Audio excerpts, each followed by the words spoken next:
Paizinho amado, colocamos aqui mais uma vez, Pai, mais um devocional de Oséias hoje, Oséias 8, falar da Tua palavra, Pai, palavra de sabedoria, de engrandecimento, que nos coloca mais perto de Ti. Dói bastante as Suas palavras, mas cura também, Pai, cura bastante. Cada dia é um aprendizado novo que é colocado diante de nós. Em nome de Jesus, amém. Então, deixa eu ler aqui o Oséias 8. Começa assim, versículo 1.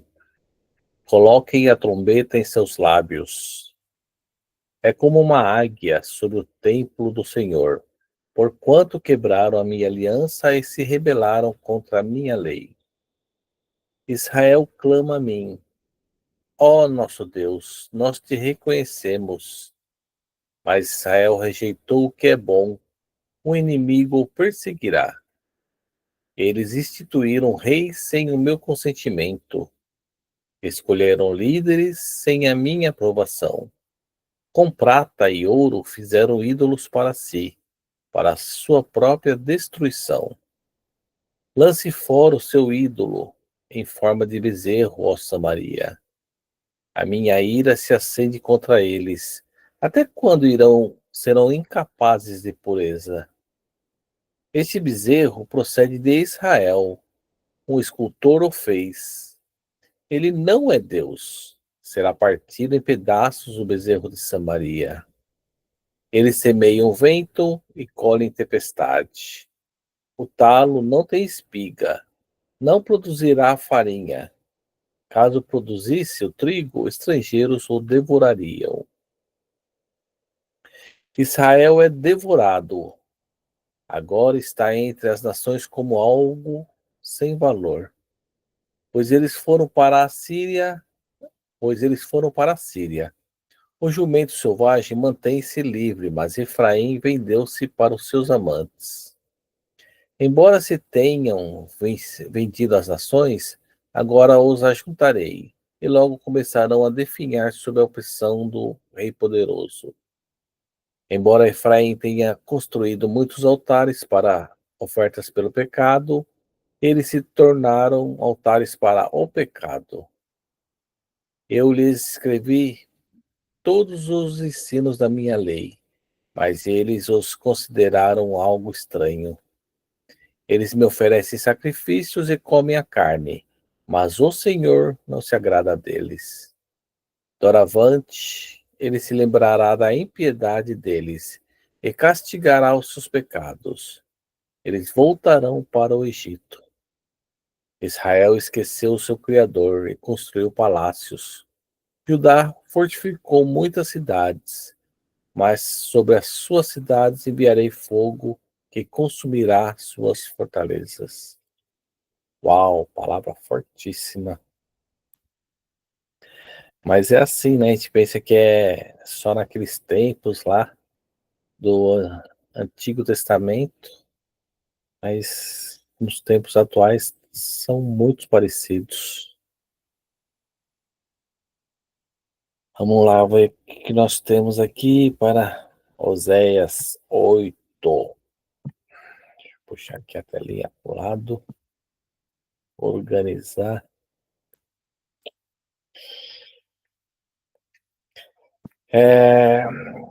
Aqui nesse livro de Oséias 8 é um forte discurso profético contra a infidelidade de Israel.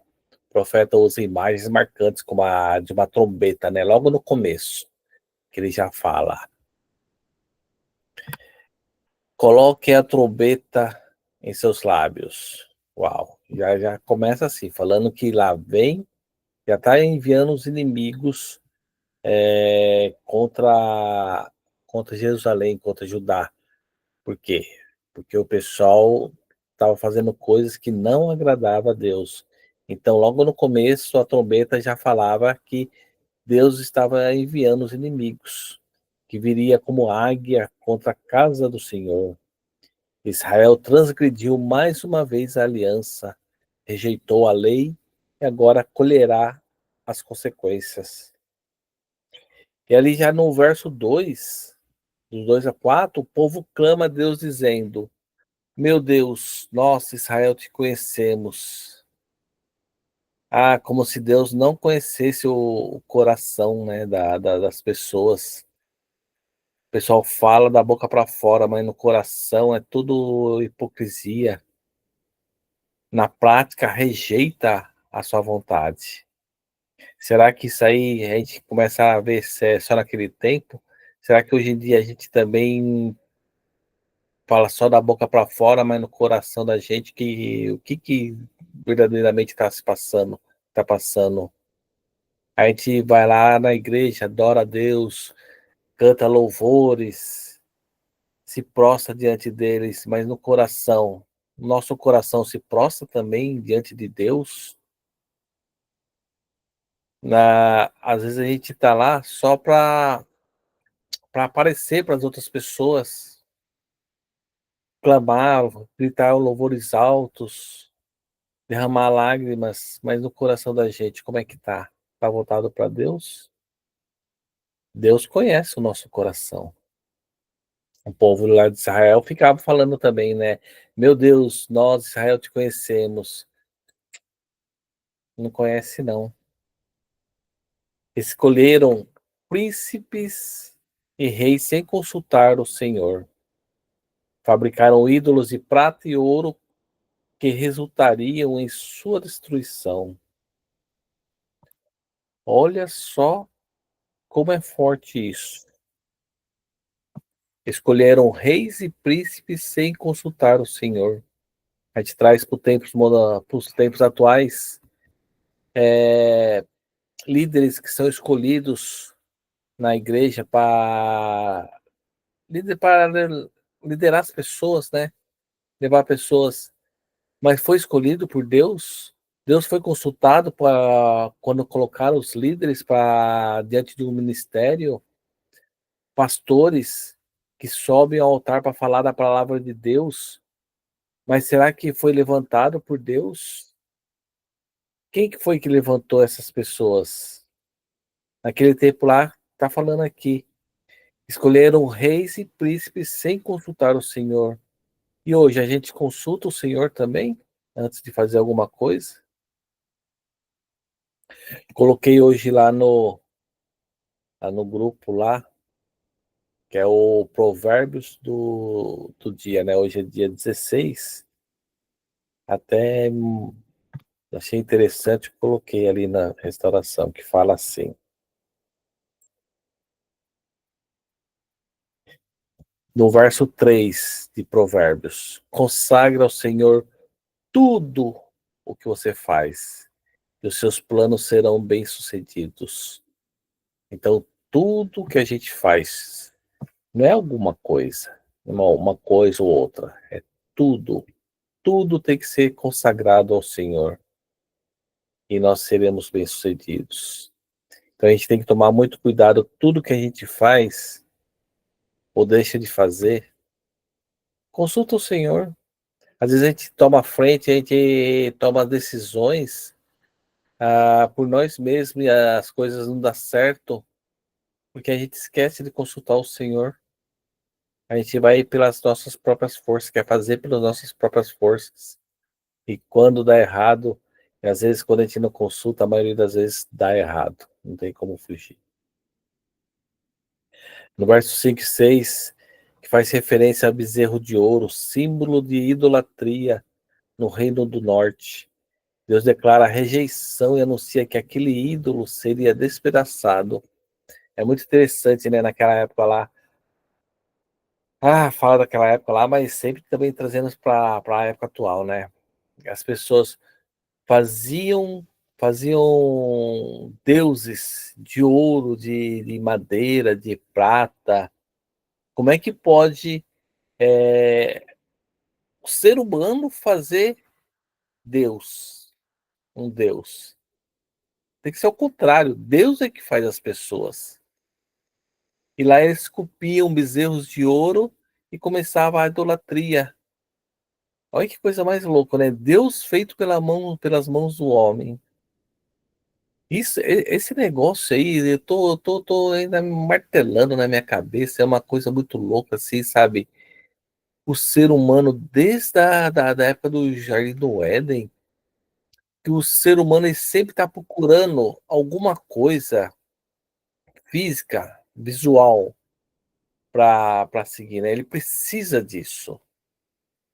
Sempre quando tem o povo ele perde algum líder, o líder se afasta ou o líder morre, o povo vai para a idolatria, vai para o pecado. Então é do ser humano isso aí. Ele quer alguma coisa para pegar, para ver, sentir. E o nosso Deus soberano, nem nome ele se permitiu dar. Que pergunta: qual é o seu nome? Aí Deus fala: eu sou o que sou. Porque se Deus falasse o nome dele, o pessoal ficava lá idolatrando, né, o nome de Deus, o nome de Deus. Então nem nome Deus se deu. Ele é o que é, ele é Deus. Ele nunca se apresentou para ninguém falar como que era Deus, porque Deus é tudo. Ele não é simplesmente, não se restringe simplesmente a alguma imagem, algum nome. Ele é muito mais que isso. Ele é tudo. E naquela época o pessoal ficava fazendo lá os ídolos, né? Os bezerros ou qualquer outra imagens. E hoje em dia a gente fica trocando também, né? Quais são os nossos deuses, as nossas idolatrias, são redes sociais, são muitas outras coisas. Hoje eu estava perguntando aqui para minha sobrinha, né, que ela ganhou um celular. Aí estava questionando ela, né? Falei, quanto tempo você fica no Instagram? Ela, ai, tio, eu fico, acho que é 1 hora ou 2 horas o dia todo, né? Gasta o dia todo 1, 2 horas. Eu falei, e leitura da Bíblia? Quanto tempo você gasta? Toim. Mas isso aí foi como se eu estivesse falando pro espelho. Tava falando para ela, mas falando pro espelho. Eu gosto de ficar vendo, às vezes, algumas informações, se atualizando no YouTube. Instagram eu vejo poucas coisas. O pessoal até fica bravo comigo. Fala que eu sou meio quadradão, que eu não vejo mais. Facebook eu não tenho mais, Facebook. Mas a gente gasta muito tempo com redes sociais, muitas outras coisas. Vem cá, meu amor, vem cá, deita aqui. E essa é a idolatria, né? Dinheiro. A gente idolatra muito dinheiro, a gente persegue muito a posições sociais. Essa é a idolatria dos tempos atuais. Então a gente precisaria tá mudando isso aí, se dedicar mais para nosso tempo para Deus. E aí vem lá, essa aqui é fera, no versículo 7 até o versículo 7 até o 10. Idolatramos nossa dor e perdas. Isso mesmo também, né? A gente coloca isso acima de Deus. Como a gente estava acabando de falar, né? Deus fala, tá tudo sob controle. Nunca teve fora do controle. Só que a gente não entende isso. A gente fica naquela dor, a nossa dor. Porque semearam ventos e cegarão tormentas, né? Aqui na minha versão também fala. Cadê o versículo 6? Eles semeiam vento e colhem tempestade. Isso aí me levou muito lá quando o pessoal faz as ofertas, né, na igreja. Eles falam muito sobre a semeadura, né? E o que você planta, você vai colher muito mais do que isso. Você vai lá, faz uma oferta de um valor ou do tempo, Deus sempre vai te dar em dobro ou multiplicar muitas vezes mais. E aqui o povo tá o quê? Semearam idolatria, cultuaram coisas que não eram de Deus. Então eles semearam ventos e vão colher tempestade. A semeadura serve tanto para o bem como para o mal também. Se você semear o mal, pode ter certeza que você vai colher o mal também. Isso é uma lei, né, da semeadura. O pecado gera vazio e destruição. Israel buscou alianças políticas com a Síria, mas isso traria ainda mais opressão e escravidão. O pessoal pensa que, não, vamos fugir daqui, vamos nos aliar com os nossos vizinhos, né? Israel lá estava, vamos para a Síria, a gente se alia a eles e a gente corre do juízo de Deus. Pode não. Não tem lugar no mundo onde você possa fugir do juízo de Deus. Aí no versículo 11 a 14, o povo multiplicou altares, mas não para se aproximar de Deus, e sim para o pecado. É interessante que aqui que ele fala essa questão de altar. Cadê aqui? No verso 11. Embora Efraim tenha construído muitos altares para ofertas pelo pecado, o pessoal lá fazia as ofertas, né? Fazia, como se fala, queimava incenso, tudo pelo pecado, só que eles estavam fazendo o contrário, estavam fazendo altares para o pecado. Olha que coisa mais louca isso aí. Isso aí não foge muito do nosso tempo, não, né? A gente vê estar indo para a igreja para buscar a Deus, a gente, na verdade, às vezes está fugindo. A gente vai para a igreja, fala, estou fazendo a minha parte, eu vou lá para a igreja, faço a minha oração, recebo a palavra, mas no coração, como diz a minha pessoal que fala, coração peludo. Mesmo oferecendo sacrifício, o Senhor não os aceita, porque não há arrependimento verdadeiro. Você vai para a igreja, né, com peca, peca, peca, vai para a igreja e pedir perdão pelos pecados. Mas será que tem arrependimento verdadeiro?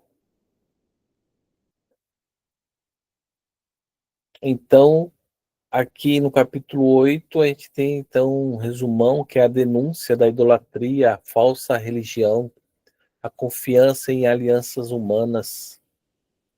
Israel dizia conhecer a Deus, mas o coração estava distante. E a consequência era inevitável, seria o juízo de Deus. O exílio, destruição, a colheita amarga daquilo que plantaram. E no final também que ele fala lá, né? No versículo 13. Eles me oferecem sacrifícios e comem a carne, mas o Senhor não se agrada deles. Doravante, ele se lembrará da impiedade deles e castigará os seus pecados. Eles voltarão para o Egito. Alguém se lembra o que é Egito? Né? Egito é o símbolo de prisões espirituais, vícios, religiosidade sem vida, a confiança no mundo. Voltar ao Egito quer dizer que é retroceder para a escravidão, para o pecado, abandonar a liberdade que Deus oferece, voltar para o sofrimento. Então é isso que Deus fala.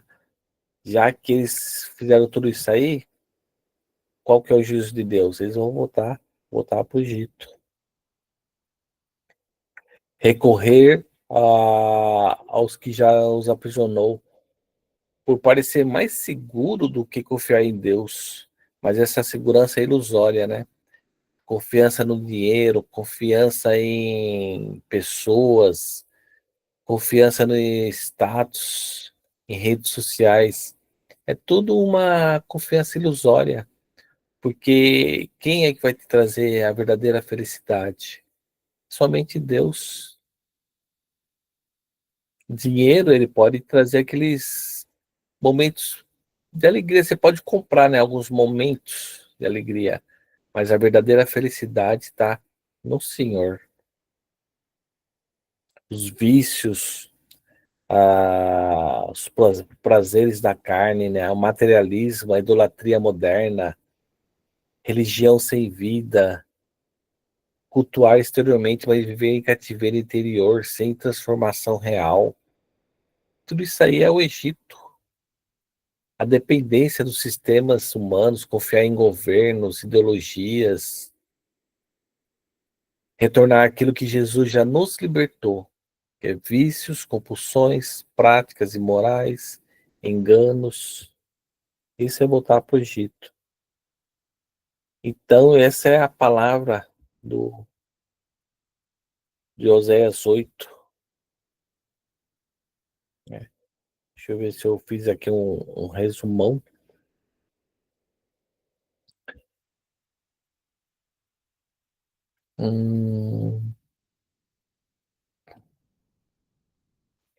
Quando lemos em Oséias 8, a gente percebe que, além da denúncia direta, né, da idolatria e da escolha de líderes sem consultar a Deus, existem mensagens implícitas, não ditas de forma literal, mas claramente sugeridas pelo texto e pelo contexto. Por exemplo, a ilusão da religião, né, sem arrependimento. A colheita sempre é maior que a semente. Pode ver, por exemplo, uma espiga de milho, né? Se coloca lá um milho, um grãozinho de milho, vai nascer quantas espigas?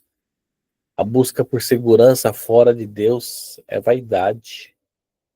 E o culto sem obediência é rejeitado. É isso aí, meu povo amado, que eu tenho para hoje. Meu Deus, que forte isso. Um culto sem obediência é rejeitado. Isso é muito forte. O Zé é assim, né? Isso é muito forte. Muito forte.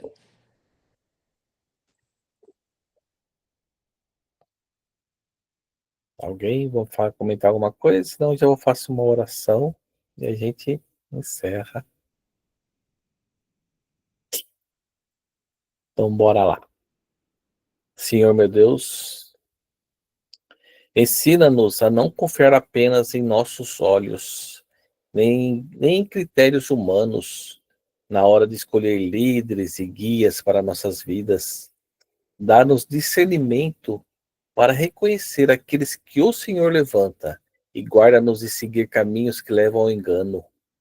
Que em cada decisão possamos primeiro consultar a Ti, Senhor, pois Tu conheces os corações e sabes o futuro.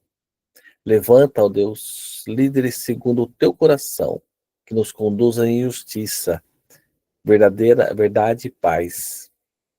Que nós possamos, Pai, estar plantando, semeando coisas do Senhor, que é para o Senhor, não para dar coisas da carne, e sim as coisas do Espírito.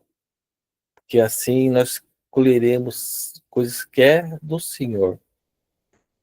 10, 100, 1000 vezes mais. Assim, terminamos esse devocional, Pai. Com a graça do Senhor Jesus. Amém. Amém. Ótima noite a todos.